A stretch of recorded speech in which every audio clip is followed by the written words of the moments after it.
नमस्कार, मैं हूं विपिन बेबाक और हमारे साथ हैं प्रोफेसर कुलदीप मलिक।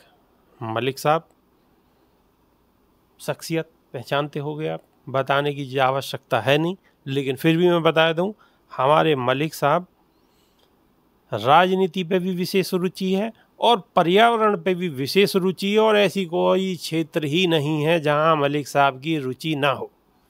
अपनी बात बड़ी बेबाकी से रखें और आज के टाइम में हर चीज़ की बात है रही है राजनीति में, लेकिन पर्यावरण पे कोई बात नहीं है रही। आज विश्व पर्यावरण दिवस है और बाकी आप सभी को बहुत बहुत शुभकामनाएं हमारे मलिक साहब में। तो मलिक साहब, स्वागत है। बहुत बहुत धन्यवाद चौधरी साहब, और मेरी तरफ से भी इस वीडियो को देखने वाले और हिंदुस्तान के 143 करोड़ लोगों को पर्यावरण दिवस की हार्दिक शुभकामनाएं, बहुत बहुत बधाई। मलिक साहब, सबसे पहला सवाल तो ये है कि राजनीति की बात तो बहुत होती रहे, उठा पटक की बात बहुत होती रहे और फालतू की बात राजनीति में वो भी बहुत होती रहे, लेकिन जो सबसे ज़्यादा जीवन के लिए ज़रूरी है, चाहे वो पक्ष हो, चाहे विपक्ष हो, चाहे राजनीति के लोग हों, चाहे और कोई भी लोग हों या जीव हों, सबके नहीं ऑक्सीजन की ज़रूरत है और ऑक्सीजन मिलेगी हमें पेड़ हंते।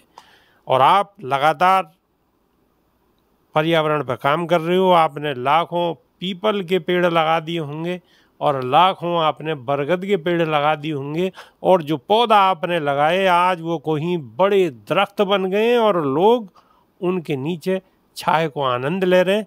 तो ये प्रेरणा आपको कहाँ से मिली? जी चौधरी साहब, सबसे पहले तो जिस तरीके की बात आप मेरे से कर रहे हैं भाई, आपका बहुत बहुत धन्यवाद। और जैसा आपने कहा कि भाई राजनीति में अलग अलग मुद्दों की बात तो होती है, लेकिन मैं बताऊं, फिलहाल लोकसभा का चुनाव संपन्न हुआ और कल उसके रिजल्ट भी आ गए, और हमने देखा कि अगर आप इस देश के टेम्परेचर की बात करें तो आज कहीं कहीं जगह पे 500 डिग्री के पार भी जो है टेम्परेचर है। और मैं आपको ये भी बताऊं, जो मीडिया नहीं दिखाती, कुछ जगह ऐसा भी हुआ कि नेता रैली में गए और वहां पे लोग बेहोश हो गए, कई नेताओं को अपनी रैली रद्द करनी पड़ी। लेकिन आज देश के अंदर कोई सत्ता पक्ष का नेता हो या विपक्ष का नेता हो, कोई पर्यावरण की बात नहीं करता। चौधरी साहब, आपके थ्रू मैं हिंदुस्तान के 143 करोड़ लोगों को यह बताऊं कि आज हमारे देश में सांस लेने के लिए हवा नहीं छोड़ी, पीने के लिए पानी नहीं छोड़ा, खाने के लिए शुद्ध खाद्यान्न नहीं छोड़ा। अगर मैं जनता को यह समझाऊं कि अगर आप, गूगल बाबा सबके पास है, अगर गूगल बाबा के ऊपर आप सर्च करके देखेंगे कि विश्व के सबसे प्रदूषित शहर कौन से है, तो शर्म आती है मुझे ये बात बताते हुए कि आज हिंदुस्तान के 10 में से 7 सबसे प्रदूषित शहर आपको हिंदुस्तान के मिलेंगे। अगर आप ये देखेंगे कि पूरे विश्व में जितने भी देश है, सबसे प्रदूषित राजधानी कौन सी है, तो सबसे प्रदूषित राजधानी आपको जो है नई दिल्ली मिलेगी। अगर आप ये देखेंगे कि पूरे विश्व में प्रति व्यक्ति पेड़ों की संख्या, जरा ध्यान से सुनेंगे, प्रति व्यक्ति पेड़ों की संख्या पूरे विश्व में सबसे कम कहां पे है, तो प्रति व्यक्ति पेड़ों की संख्या आपको हिंदुस्तान में मिलेगी। मैं आपको अगर एक छोटा सा आंकड़ा देना चाहूं, अगर मैं कनाडा की बात करूं, कनाडा के अंदर प्रति व्यक्ति पेड़ों की संख्या 8,000 से ज्यादा।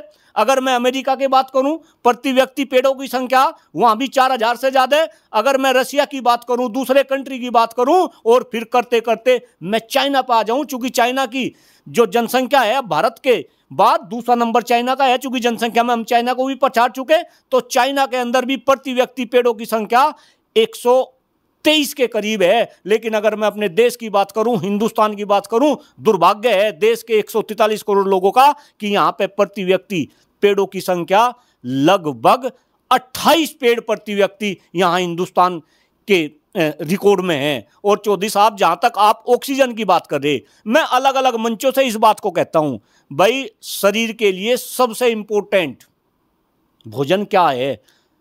ऑक्सीजन है। आप ऑक्सीजन के बगैर 2 मिनट जीवित नहीं रह सकते। ऑक्सीजन, इसके बाद पानी, इसके बाद फिर दूसरे खाद्य पदार्थ। लेकिन देश के लोग इस बात को समझे कि आज हिंदुस्तान की ऑक्सीजन सबसे जहरीली है, पूरे विश्व के अंदर सबसे खराब है।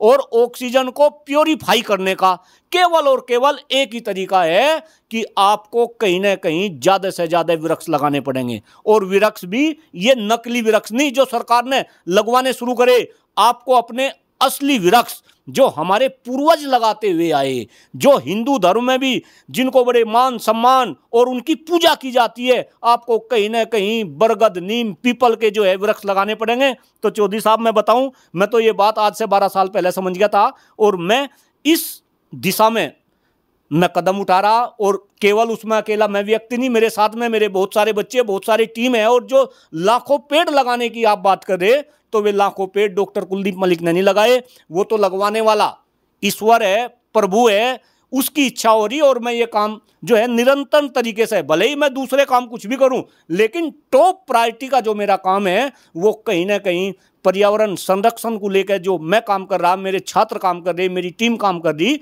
वो प्रायोरिटी पे है। रही बात जो आपने क्वेश्चन किया कि भाई मुझे ये प्रेरणा कहाँ से मिली, चौधरी साहब बड़ी इंटरेस्टिंग कहानी है। जीवन में कभी न कभी किसी न किसी को किसी न किसी रूप में कुछ झटका लगता है।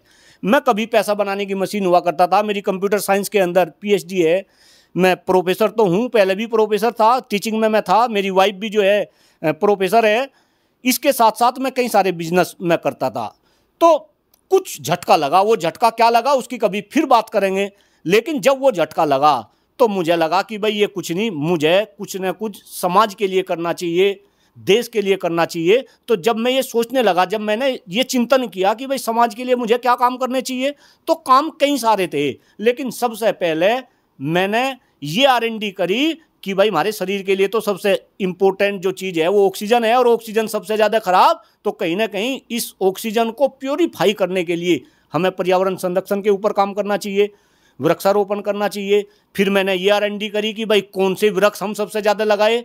तो मैं देखता था, जब मैं गांव में था, आप भी ग्रामीण परिवेश से आते थे, तो गांव के अंदर हमें सबसे ज़्यादा पेड़, आप देखो हर गांव में आपको बरगद का पेड़ मिलता था, हर गांव में आपको कहीं ना कहीं पीपल का पेड़ मिलता था, और नीम का पेड़ तो हर घेर में, हर घर में मिलता था, हर घर में। लेकिन अब आप गाँव में जाकर देखो, किसी भी गाँव में आप मुझे बरगद का पेड़ बता दो, किसी भी का पेड़ नहीं, किसी भी गांव में आप मुझे पीपल का पेड़ बता दो, नीम के पेड़ तो अभी भी है। तो मैंने फिर बड़े बुजुर्गों से बात करी और ये जानने की कोशिश करी कि भाई कौन सा पेड़ मैं लगाऊं। तो फिर ये 3 पेड़ निकल कर आए और फिर इन 3 पेड़ों को मैंने लगाना शुरू करा। मैं सोच नहीं सकता था कभी भी कि अपने जीवन में मैं इतने कम समय में, 10-12 साल का मुझे समय पेड़ लगाते हुए हुआ कि मैं इतने पेड़ लगा दूंगा, इतने पेड़ लगा दूंगा। और मैं ये भी नहीं सोच सकता था कि पर्यावरण दिवस के ऊपर मैं आप जैसे बहुत जागरूक पत्रकार बंधु को मैं इस तरीके का इंटरव्यू दूंगा। क्योंकि मैं तो जगह जगह इंटरव्यू देता हूं, मैं शिक्षक क्षेत्र से आता हूं और मैं पर्यावरण के लिए कोई काम कर रहा, लेकिन पूरे हिंदुस्तान के मीडिया के लोग इस बात को कान खोल के सुने कि आज तक डॉक्टर कुलदीप मलिक का इंटरव्यू, आप राजनीति में तो ले लेंगे, आप इधर उधर की बात तो कर लेंगे, लेकिन डॉक्टर कुलदीप मलिक का इंटरव्यू किसी भी मीडिया बंधु ने आज तक मेरा इंटरव्यू नहीं लिया। आप ऐसे पहले पत्रकार है जो पर्यावरण दिवस के ऊपर मेरा इंटरव्यू ले रहे। मैं नमन करता हूं आपको, मैं धन्यवाद करता हूं। और मैं ये प्रेरणा स्रोत है आपका ये काम, ताकि ज्यादा से ज्यादा मीडिया के लोग पर्यावरण संरक्षण में, डॉक्टर कुलदीप मलिक नहीं, मैं कह रहा जो भी इंसान काम कर रहा, आप उसका इंटरव्यू लो, उसकी बात आप लोगों तक पहुंचाओ, उसके संघर्ष को पहुंचाओ। क्योंकि जब कोई आदमी पर्यावरण के लिए काम करता है तो जो समय उसके परिवार का है वो पर्यावरण संरक्षण में दे रहा। मैं आपको अनुभव बताऊं, एक पेड़ को लगाना और उस एक पेड़ की रक्षा करना बिल्कुल ऐसा है जैसा आप एक बच्चे को पाल रहे हो, बच्चे को पालने की तरह है। एग्जैक्टली। आप एक पेड़ में, अभी गर्मी चल रही, मैं नॉलेज पार्क ग्रेटर नोएडा की बात कर रहा, आप कभी आओ। और आप ही नहीं, आप तो खैर आते हो, आपने सब कुछ देखा है। मैं खास तौर से जो भाड़ मीडिया है और मोदी मीडिया है, मैं उनको भी निमंत्रण दे रहा, आप ग्रेटर नोएडा के नॉलेज पार्क में आकर देखो। आपको 2 पेड़ नहीं, 100 पेड़ नहीं, कई हजार पेड़ केवल और केवल बरगद के वहां पे बड़े होते हुए दिखाई देंगे। आप देखो कि एक पेड़ को डॉक्टर कुलदीप मलिक और उसके छात्रों ने कैसे पाला होगा। आप उस संघर्ष को देखो चौधरी साहब, रात के 10-10 बज जाते हैं मुझे पेड़ों के अंदर पानी डालते डालते और खुरपी जो है मारते मारते, लेकिन कोई देखने वाला नहीं, कोई सुनने वाला नहीं। एक बार आपको मैं पुनः बहुत बहुत धन्यवाद दे रहा कि आप इस मुद्दे पे मेरे से। अच्छा मलिक साहब, हम बात पर्यावरण की कर रहे हैं तो पर्यावरण से संबंधित ही जल की भी बात होनी चाहिए जी। जल में आज की डेट में एनसीआर के अंदर खास तौर से, हालांकि प्रॉब्लम हर जगह है, लेकिन एनसीआर के अंदर वाटर लेवल, जबकि बराबर में देखो जमुना है और इधर की तरफ वो हिंडन है। अगर आप हिंडन के जस्ट बराबर में बोर करोगे तो जल का स्तर जो है कम से कम 150 पौने 200 फीट है, 150 पौने 200 फीट है। और उसकी वजह मैं जहाँ तक मानता हूँ उसकी वजह है कि इतनी सोसाइटी हैं और इतने घर हैं। अब बहुत लोगों ने नदी के साइड में मकान बनाए हुए हैं। अब वो सही है गलत है हम उस फेर में नहीं पड़ रहे, हम बात पर्यावरण की कर रहे हैं। तो हर घर में समरसेबिल है और समरसेबिल से उसे जितनी आवश्यकता है जल की, शुद्ध जल की, वो पीने के लिए इस्तेमाल कर रहे हैं, अलग बात है। लेकिन घर के दरवाजे के बाहर छिड़काव भी उसी का हो रहा है। ज़रूरत है 100 लीटर पानी की, वेस्ट 1000 लीटर हो रहा है। और हर घर घर में समरसेबिल हैं, सोसाइटियों में बड़े बड़े बोर हैं जो ज़मीन के अंदर से पानी खींच रहे हैं। और ज़मीन में जाने का इंतज़ाम बिल्कुल नहीं है क्योंकि सब कंक्रीट का जंगल है। और ज़मीन से जो स्टोर में अंदर पानी है उसे हम लगातार वेस्ट कर रहे हैं। तो ये आने वाले समय में सबसे बड़ी जो दिक्कत होने वाली है एनसीआर के अंदर, मेरा अपना मानना है कि जल की होगी। इस पर आपका क्या कहना है? देखिए चौधरी साहब, ये तो आने वाले समय में नहीं, अगर अभी आप वर्तमान समय में भी देखें, आप फिलहाल बेंगलोर की बात करो, बेंगलोर के अंदर किस तरीके का पानी का संकट हो रहा है और किसी मीडिया चैनल में हिम्मत है कि इस तरीके के संकट को वो दिखाए? नहीं दिखाएगा। जहां तक आप पानी की बात कर रहे हैं चौधरी साहब, मुझे अपने बचपन के दिन ध्यान आ रहे, और मुझे वे दिन ध्यान है कि जब कुएं के अंदर हम डोलची डालते थे, डोलची बोलते थे, है ना, एक बाल्टी होती थी, उस पर जो है रस्सा होता था और उसको हम डालते थे और उससे डोलची से हम पानी निकाल लेते थे, उसमें हम नहाते थे, उसको हम पीते भी थे। और ख़ास तौर से जब हम खेत में जाते थे तो आपको खेत के अंदर कि भाई फला फला कुएं का पानी इतना ठंडा है, चलो वहाँ पानी पी खाओगे, वहीं नहा खाएंगे। इसके बाद फिर वे कुएं ख़त्म हो गए। कुएं के बाद चौधरी साहब ये पानी नल में आ गया, हैंडपंप जिनको हम इंग्लिश में बोलते हैं, उस नल को चलाते थे और फिर हम नल में पानी निकालते थे। लेकिन अब नल भी चला गया, अब आप ये सबमर्सिबल की बात करने लगे, घर घर में सबमर्सिबल आ गया। और मैं आपको एक बात और बता रहा, देश की जनता जरा इस बात को ध्यान से सुने, चूंकि पानी से संबंधित बात हो रही। पहले हमारे बड़े बुजुर्ग और हम देखते थे, जब हमने रामायण और महाभारत के सीरियल देखे तो हमारे ऋषि मुनि नदियों से ऐसे पानी पीते थे, फिर हम कुएं से पीने लगे, नल से पीने लगे, और आज पानी इन बंद बोतलों के अंदर बंद हो गया और हम बोतलों से पानी पीने लगे। लेकिन आने वाले समय में डॉक्टर कुलदीप मलिक, चूंकि पर्यावरण संरक्षण के लिए डॉक्टर कुलदीप मलिक काम कर रहा, और मैं देश और दुनिया को केवल और केवल यही संदेश दे रहा कि अगर सबसे बड़ा मुद्दा होना चाहिए तो वो जल जंगल जमीन का मुद्दा होना चाहिए। अगर आपको सबसे पहले किसी मुद्दे के ऊपर काम करना चाहिए तो जल जंगल जमीन के ऊपर काम करना चाहिए। अगर यही हाल रहा तो आने वाले समय में, अब तो ये पानी बोतल के अंदर मिल रहा, आने वाले समय में आपको बोतल के अंदर पानी भी नहीं मिलेगा। और ये तो चौधरी साहब भविष्यवाणी हो रही कि जो अगला विश्व युद्ध होगा वो कहीं ना कहीं पानी के ऊपर होगा। आप अलग अलग देशों की आप R&D करो, पानी खत्म होने लगा। और हमारे देश की तो भौगोलिक स्थिति इतनी जबरदस्त है, हिंदुस्तान में आप किसी भी देश की बात करो, ऐसी भौगोलिक स्थिति कहीं नहीं मिलने की, दुनिया में कहीं नहीं मिलने की। लेकिन भाई मैं तो बस एक ही बात कहना चाह रहा कि इन नेताओं ने, और खास तौर से नेता के साथ साथ इसमें पब्लिक भी आ गई, क्योंकि प्रकृति के रिसोर्स, हम ये समझे कि प्रकृति के रिसोर्स सीमित है, और वो भी ऐसे देश के अंदर जिसके अंदर जनसंख्या का इतना बड़ा बोझ। चौधरी साहब, चूंकि मैं जनसंख्या नियंत्रण कानून के लिए भी एक बड़ा आंदोलन का मैं हिस्सा रहा, और जब मैंने जनसंख्या के ऊपर काम करा तो जो आंकड़ा मैं आपको बता रहा वो सुनकर हिंदुस्तान के लोग बड़े चंभित हो जाएंगे। इस देश के अंदर जो भूभाग हमें मिल रहा, जो पृथ्वी हमारे पास है पूरे विश्व की मात्र 2.4%, जो वन क्षेत्र हमें मिल रहा वो मात्र 2.8%, जो पीने का पानी हमें मिल रहा पूरे विश्व का वो मात्र 5%, और जो जनसंख्या हमें मिल रही, यानी कि हमारे देश में जो जनसंख्या है वो पूरे विश्व की लगभग 18%। ध्यान से सुने देश के लोग, भूभाग 2.4%, वन क्षेत्र 2.8%, पीने का पानी 5% और जनसंख्या 18%, यानी कि संसाधन तो है कम और जनसंख्या है ज्यादा। और इसके बावजूद भी आप संसाधनों का दुरुपयोग करो, भले ही वो हवा की बात हो, भले ही वो पानी की बात हो, और उससे भी बड़ा दुर्भाग्य कि इन संसाधनों का कहीं जिक्र ना हो। कोई नेता जिक्र नहीं करता, कोई मीडिया वाला जिक्र नहीं करता, कहीं मीडिया के ऊपर बहस नहीं होती। मैं खुला चैलेंज कर रहा, अगर हिंदुस्तान के 143 करोड़ लोगों में से कोई भी एक आदमी मुझे बता दे कि आज विश्व पर्यावरण दिवस है और उस टीवी चैनल के ऊपर आज जो है जल की बात हो रही, आज हवा की बात हो रही, आज जल जंगल जमीन की बात हो रही। एक टीवी चैनल भी मुझे बता दे, अरे है किसी के अंदर हिम्मत? किसी के अंदर हिम्मत नहीं बची तो कैसे काम चलेगा, कैसे देश बचेगा? कहीं ना कहीं हमें इस पर चिंतन करना पड़ेगा। और मलिक साहब, जब बात जल की भी हो गई है तो बात जमीन की भी हो ही जानी चाहिए जी।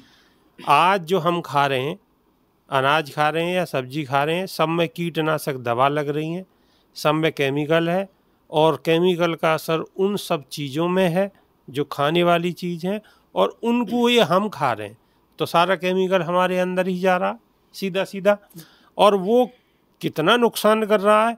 एक तरफ तो हमें लग रहा है कि हम अच्छी पैदावार ले रहे हैं, और दूसरी तरफ हम डॉक्टरों को पैसा दे रहे हैं और परेशान हो रहे हैं। चौधरी साहब, आपने बहुत ही जो है गंभीर बात करी और बहुत ही आपने जबरदस्त बात करी। आपको मैं बधाई दे रहा इस बात के लिए। मैं आपको बताऊं, जो हम खान पीन हम कर रहे उसमें हवा पानी तो आ गई, अब ये खाद्य पदार्थ आ गए, उसमें कीटनाशक जो है दवाई मिल रही। अच्छा, एक चीज और मेरे ध्यान आ गई। आपको एक मिनट का, बस 1 मिनट का समय लेता हूँ कि देखिए, देश का मैं तो दुर्भाग्य कहूँगा कि मुगली घुट्टी जहाँ मिलती है, घुट्टी से मतलब मेरा समझ गए होगे, वहाँ पे तो लाइन लगती है, बहुत लंबी चौड़ी लाइन लगती है जहाँ भी दुकान होती है सरकारी। बिल्कुल ठंडी वाली जो होती है, आप समझ गए होंगे। और दूध जो एक बच्चे को ज़रूरी है और हर घर में आना आवश्यक है, जिससे आपको चाय मिलेगी, दूध मिलेगी, दही मिलेगी, लस्सी मिलेगी, जो भी कुछ है, कितने आइटम, पनीर वनीर सब कुछ दूध से बनने वाला है, उसे घर पे देने आता है आदमी, दूध देने वाला यानी कि दूधिया, तो बड़ी नानुकर होती है, लेकिन शाम वाले 8 PM वाले पे लाइन लगी रहती है। तो ये दुर्भाग्य ही कहूँगा मैं तो इसे। जी चौधरी साहब, आपने बिल्कुल सही बात कही, आपकी बात का मैं समर्थन कर रहा हूँ। और मैं चूंकि पीछे की हम बात कर रहे थे, मैं बताऊँ आज हिंदुस्तान के अंदर जो ये मिलावट हो रही, उस मिलावट का ये परिणाम है कि हिंदुस्तान के अंदर आज सबसे ज़्यादा बीमार लोग हैं। अगर मैं अलग अलग बीमारी की बात करूं, आप आंकड़े उठाकर देखो, हाइपरटेंशन बोले तो ये हाइपरटेंशन पहले कोई नहीं जानता था, हमारे बड़े बुजुर्ग कोई जानते ही नहीं थे। हाइपरटेंशन के सबसे ज़्यादा रोगी हिंदुस्तान के अंदर। कैंसर मुझे सॉरी, मैं थोड़ा भावुक भी हो गया, मेरे पिताजी कैंसर से पीड़ित हो गए। कैंसर के सबसे ज़्यादा रोगी हिंदुस्तान के अंदर। डायबिटीज के सबसे ज़्यादा रोगी हिंदुस्तान के अंदर। छोटे छोटे बच्चों के अंदर जो है आपको डायबिटीज हो रही।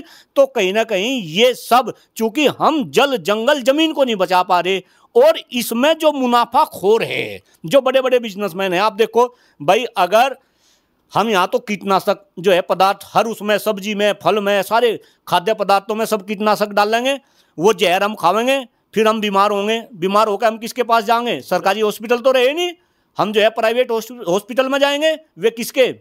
वे बड़े बड़े नेताओं के, बड़े बड़े लालाओं के, यानी कि हम अपनी जेब की गाड़ी कमाई उनको देंगे, और कहीं ना कहीं वही लोग सरकार का पार्ट है। तो हिंदुस्तान के लोग इस बात को समझें कि सरकार और नेता पर्यावरण के मुद्दों के लेकर कितना सिंसियर है, और कहीं ना कहीं वे हमारा बेवकूफ बना रहे। और मैं आपको बताऊं चौधरी साहब, बड़ी गंभीर, ये सरकार की क्या, ये तो हर आदमी की जिम्मेदारी भी होनी चाहिए। अब इस समय खाली अगर हम सरकार पे ही दोष देते रहे तो बहुत देर हो जाएगी। तो हम सबको जागरूक होने की सख्त ज़रूरत है। आप पनीर बाज़ार से खरीदो, दूध बाज़ार से खरीदो, ऐसी कौन सी चीज़ है कि जिसमें मिलावट नहीं है? तो सरकार के नियम भी हैं, लेकिन नियम अच्छी तरह से लागू क्यों नहीं हो रहे, ये भी एक सवाल है। उसमें क्या वजह है लागू क्यों नहीं हो रहे? ऐसी चीज़ें, हल्दी, मिर्च, मसाले, ये इनमें मिलावट किस बात की है? सरकार कहाँ से हो रही है? सरकार के अधिकारी क्या कर रहे हैं?